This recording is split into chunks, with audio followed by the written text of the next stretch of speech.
Soon after, an overture was made to him by the queen that she would herself in some way destroy the infant, upon condition that he would marry her when he came to the crown.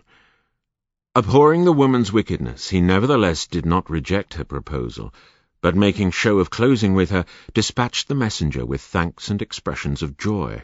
but dissuaded her earnestly from procuring herself to miscarry, which would impair her health, if not endanger her life.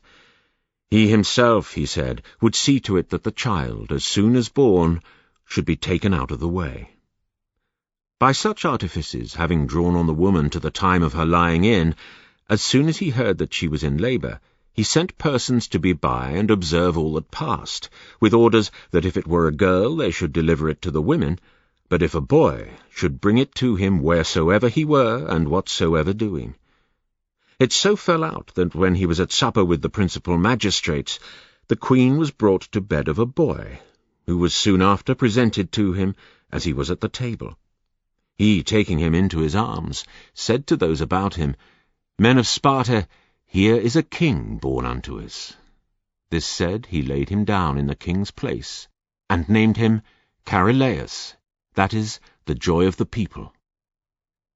Lycurgus's reign had lasted only 8 months,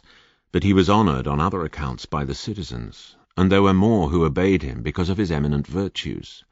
Some, however, envied and sought to impede his growing influence while he was still young, chiefly the kindred and friends of the Queen Mother, who pretended to have been dealt with injuriously. Her brother Leonidas, in a warm debate which fell out betwixt him and Lycurgus, went so far as to tell him to his face that he was well assured that ere long he should see him king,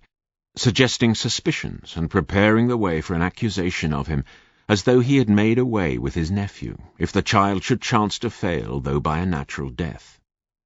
Troubled at this, and not knowing what it might come to, he thought it his wisest course to avoid their envy by a voluntary exile, and to travel from place to place, until his nephew came to marriageable years, and by having a son had secured the succession. Setting sail, therefore, with this resolution, he first arrived at Crete, where, having considered their several forms of government, and got an acquaintance with the principal men amongst them,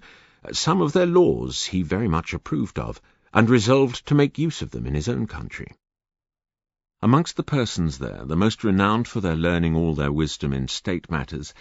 was one Thales, whom Lycurgus, by importunities and assurances of friendship,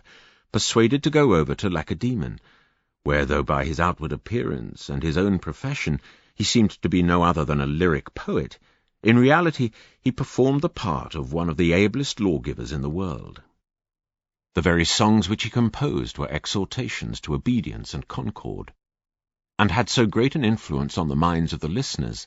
that they were insensibly softened and civilized, insomuch that they renounced their private feuds and animosities, and were reunited in a common admiration of virtue.